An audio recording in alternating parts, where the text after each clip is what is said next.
नमस्कार शेतकरी मित्रांनो, माझं नाव सुरेश तेली.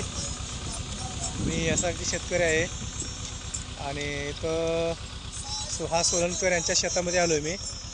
आणि त्यांनी देखील यावर्षी यासाठी शेती करण्याचा निर्णय घेतलेला आहे. त्यांनाच विचारूया की का वाटतं त्यांना यासाठी शेती करावं असं. नमस्कार सुहास सोलनकर साहेब, तुम्हाला काय वाटतं यासाठी शेती करावं असं, कशामुळे वाटलं की तुम्ही पण यासाठी करावं असं? यासाठी शेती म्हणजे जर तुम्ही दोन पिकं केली, त्या पिकामध्ये जरा फायदा बघितल्यानंतर माझ्या मनात बसले की बाबा यासाठी शेतीच करावं, त्याशिवाय आपल्याला गत्यंतर नाही असं वाटलं. बरोबर आहे. म्हणून मी यासाठी शेती करावं असं. आमच्या शेतात आल्यानंतर तुम्ही यासाठीची पिकं बघितली, तुरीचं पीक बघितलंय, मक्याचे पीक बघितलंय, काय वाटलं तुम्हाला बघून? तुरीचं पीक हे बघून मला आनंद वाटला की बाबा तेच मनात भरलं की बाबा यासाठी शेतीच करावं असे. कारण तुरीचं पीक बघून मला आणि एवढं पीक जबरदस्त आलं होतं की बस त्यात एक नंबर पीक होतं ते.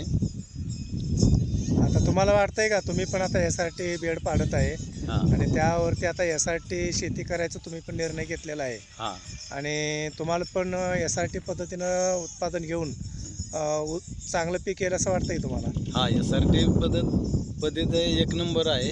आणि परत नंतर खर्च काहीच नाही. हां, ही सगळ्यात महत्त्वाची गोष्ट आहे. खर्च काहीच नाही. आता पहिलं बेडलाच काय जाईल ती जाईल खर्च, नंतर व्यतिरिक्त काही खर्च नाही.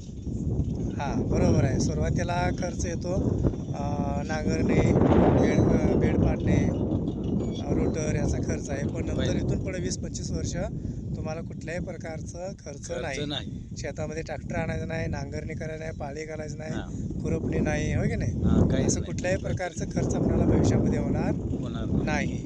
पुढं खर्च काय असणार आहे? फक्त टोकन टोकन करणे हे करणे. आणि परत बियाण्याचा खर्च आणि त्यानंतर तण व्यवस्थापन करण्यासाठी तणनाशकं. हां, बस एवढं झालं की पूर्ण आपली शेती यासाठी पद्धतीने होते, आहे की नाही? हां. हां, ठीक आहे. तुमचं अभिनंदन आहे.